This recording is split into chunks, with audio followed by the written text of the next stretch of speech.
Right now, while the entire country is focused on the debacle currently unfolding in the House, with Kevin McCarthy's House Speaker bid seemingly falling apart, well, there are giant systemic problems that are just completely being ignored.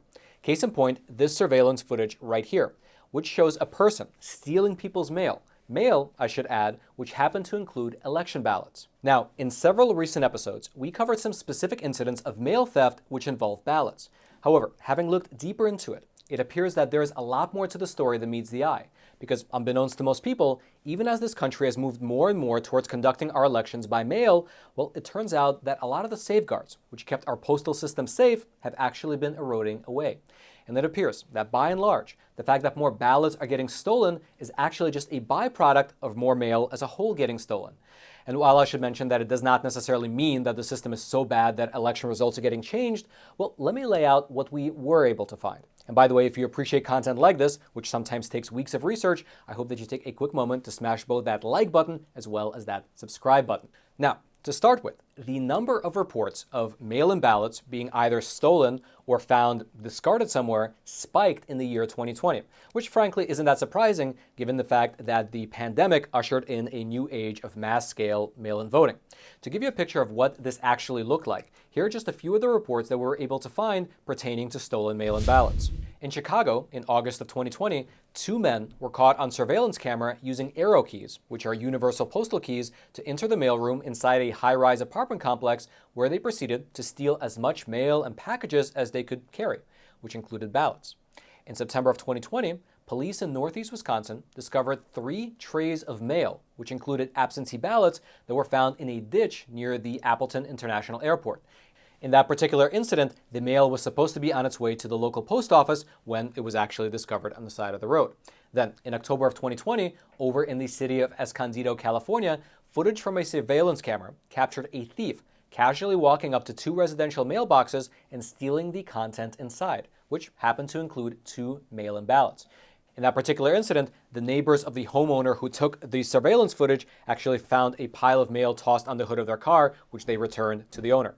Then, also in October of 2020, over in the city of Sammamish, Washington, about 40 ballots were found discarded on the side of the road mixed with other types of stolen mail. Then, again in October of 2020, the Department of Justice charged a New Jersey postal worker with the crime of dumping 1,875 pieces of mail in 2 different dumpsters.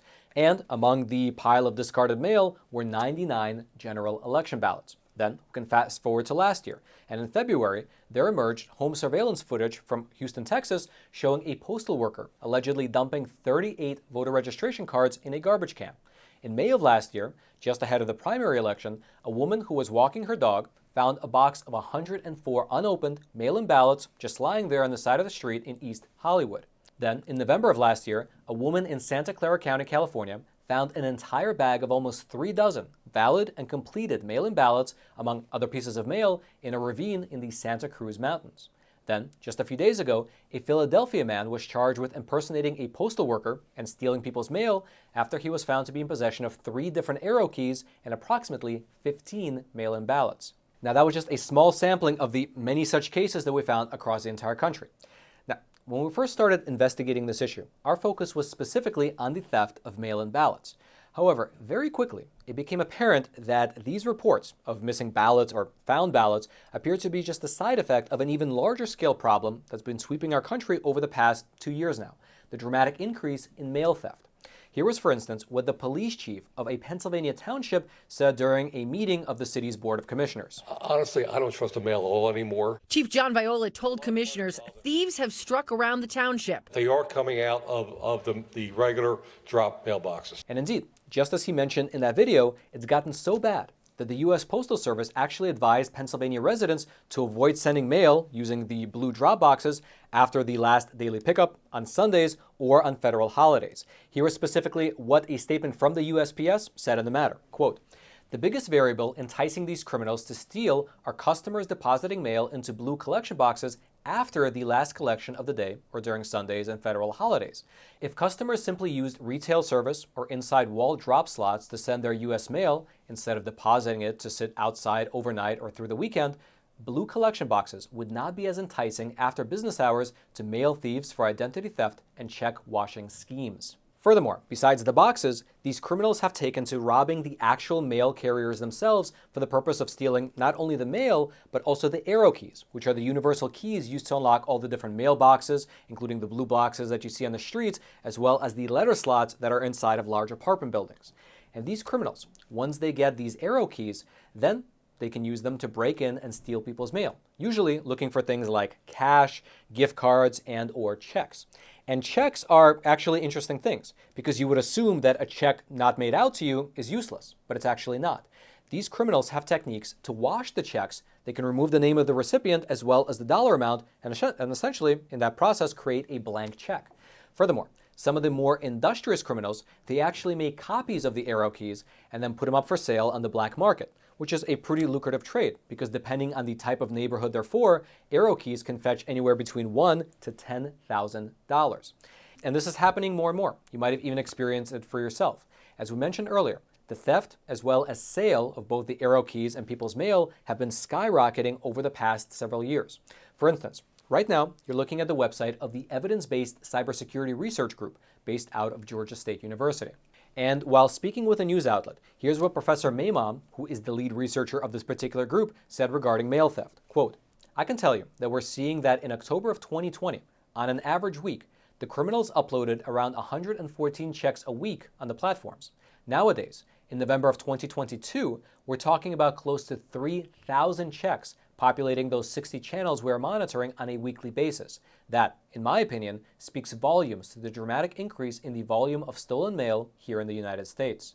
Think about that for a moment. From October of 2020 to November of 2022, in just a span of 2 years, they saw a 2,500% increase in the number of stolen checks.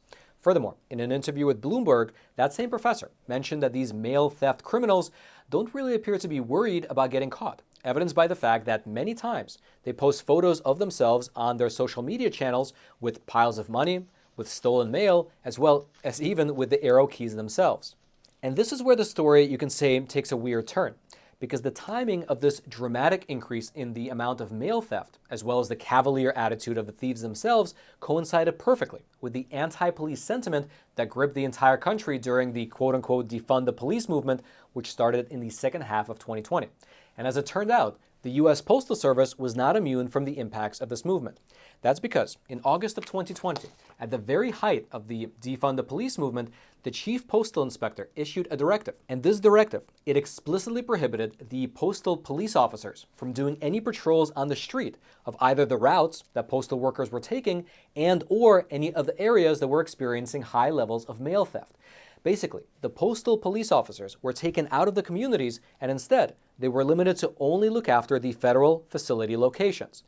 In fact, there was a great interview over on Fox that was conducted with the president of the Postal Police Office Association, where he outlined how sidelining all of these officers was a huge mistake by the USPS. Take a listen. Well, about a year ago, the Postal Service pulled postal police off the streets. We were protecting mail, we were protecting the postal infrastructure, we were protecting postal workers, and they made a policy choice to restrict us to Postal Service real property. We sued the Postal Service. Federal court ruled that if the Postal Service chose to put us out on the street again to protect your mail, the Postal Service certainly could do that. But they have chosen not to do that, and it's inexplicable. All right, just to pause here for a super quick moment, I wanted to mention that the sponsor for today's episode is a super cool company called Sekur. And they're a cool company for people that actually care about their privacy. Because listen, if you don't think that these giant tech conglomerates and all these different alphabet agencies within the US government are spying on your messages, well, then frankly, you are not paying enough attention to the news. However, all that can be in the past because with Sekur, they have awesome proprietary technology that has all your messages and all your emails actually go through Switzerland as they're making their way back and forth between you and your recipient. And so let's say you're here in America and the person you're messaging is over in Canada, Mexico, or anywhere else in the world. Well, it doesn't matter because all your messages are actually going through Switzerland back and forth from one to another, meaning that they are not subject to the Cloud Act and they are only subject to Swiss laws, which are some of the safest in the entire world. Their technology is awesome, it's proprietary, and they're a company that actually cares about your freedom. They care about getting the facts out, which is why they sponsor a company like ours.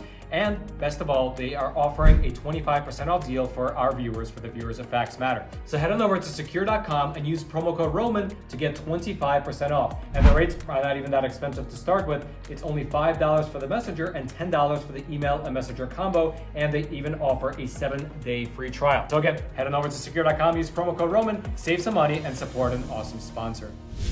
Furthermore, and this might just be a coincidence, but it is a bit strange that when you look at the front covers of the annual reports that were issued by the U.S. Postal Inspection Service, you can clearly see what appears to be a transition away from a pro-policing attitude within the USPS, evidenced by the fact that there are no more cops appearing on the covers of the reports starting in the year 2020. Then, when we actually look inside of the report from the year 2021, we find the results of the USPS's internal audit, which indeed saw a dramatic increase in the number of both mail fraud as well as mail theft throughout the entire country during the period of the pandemic. Specifically, this report showed that from March of 2020 through February of 2021, the Postal Inspection Service received 299,000 complaints related to mail theft, which was a 161% increase compared to the period of the previous year. However, the report then went on to say that during that same period of time, from March of 2020 to February of 2021, the Postal Inspection Service opened a grand total of 1,090 mail theft investigations, which is a 4% decrease over the previous year. And so think about that. The number of reported thefts goes up by 163%, but the number of investigations that the USPS opens goes down by 4%. And ironically, the very next sentence in the report has the USPS essentially patting themselves in the back. Here's what they wrote, quote, "The Postal Inspection Service took appropriate action to respond to mail fraud and mail theft during the COVID pandemic." However, this was quite frankly not that surprising, especially when you consider the track record of this particular agency over the past 6 years when it comes to investigating mail theft. In fact, take a look at these two graphs. When you compare the figures in their annual reports throughout the years, you find that both the number of mail theft investigations that they initiated, as well as the number of mail theft arrests that were made, have both been tanking in recent years. And so really, take all this in for a moment. As the number of mail-in ballots skyrockets across the entire country, as the amount of mail that's being stolen also skyrockets, the USPS took police officers off the streets, and they initiated less and less investigations into the thefts themselves. That is, if nothing else, government at its very finest. And again, it's worth mentioning that what appears to be happening is that these thieves, by and large, aren't necessarily targeting mail-in ballots themselves. They're instead looking for more lucrative things like cash, checks, and gift cards. But inadvertently, as they steal ever more mail, they are also stealing ever more votes. Now, I will mention that there have been a few attempts to bring the USPS back in line over the last year. For instance, the National Association of Postal Supervisors sent a letter to the Postmaster General pleading for them to allow police officers back on the streets. A Democratic senator from Ohio sent a similar letter to the Postmaster General demanding an explanation as to why they removed police officers while crime was skyrocketing. And then lastly, a Republican member of Congress, he introduced a bill aimed at reforming the postal police and getting them back on the street. However, none of these three different initiatives have gone anywhere thus far. And so that is where we're at as a country. Mail theft is on the rise. The Postal Service, for some reason, removed postal police officers from the streets, and they're investigating ever less incidents, all the while patting themselves on the back. And again, this issue of mail theft is exacerbated much further by the fact that the mail service is now one of the main ways that we conduct our elections, including federal elections, throughout the whole country. And so, whereas before, these problems might have caused your gift cards or your rent check to get lost in the mail, or rather stolen, which is, of course, not great, but now these skyrocketing crimes have the potential to affect whether or not your vote actually makes it to its intended destination. They can actually disenfranchise you. Regardless of whether or not that was the intention of the thief, that's what's actually happening. If you'd like to go deeper into anything that we discussed in today's episode, I'll throw all of my research notes down into the description box below this video for your perusal. And also, I'd love to give a big round of applause to Mr. Eric Schumacher, our awesome researcher who helped pull a lot of this data together and make sense of it all. And then lastly, if you haven't checked it out yet, over on Epic TV, we just published a phenomenal, great documentary called The Shadow State, which looks at the concept of ESG and essentially how it's corporate communism manifesting itself at the very highest level, both in America as well as across the entire globe. Here's a trailer. It's a framework for assessing risk. It's a complete fraud. It's much more of a risk mitigation tool. It's a fraud because it's not better for shareholders. It's not better for stockholders. Our research shows that companies that do well on ESG end up doing better or fail less. A movement has been growing to unite corporations, governments, and global institutions. Its purpose is to deal with issues like climate change, racism, inequality, and gun control. It is called ESG. If you can control the financial markets, if you can control the access to capital, you can dictate to any industry in the United States the way things are going to be run. BlackRock and State Street and Vanguard, these are just three firms, control about $21 trillion. That's about the size of the US GDP. Will governments and corporations decide what we can say? Will they decide what we buy, how we travel, what we eat? Government is able to use those companies to do through the back door what government could not accomplish through the front door under the Constitution. Basically, you're gutting the middle class by getting rid of small business. Those small businesses won't be able to keep up with ESG reporting. Immediately when that happened, PayPal froze the account and wouldn't let us access any of the funds that had been donated to us. So you can build a huge following, but you don't own your audience. They own your audience, they're just giving you access to it. The tech companies, to some extent, are just an arm of the people in positions of power in government. Your primary concern is who has my back, and the state is that entity. Those companies that reflect and reiterate state narratives will be rewarded, and those that don't will be punished. I believe this may be one of the biggest cases to reach the United States Supreme Court in this century. We don't vote on CEOs. We don't vote on some global world forum. This is the United States of America.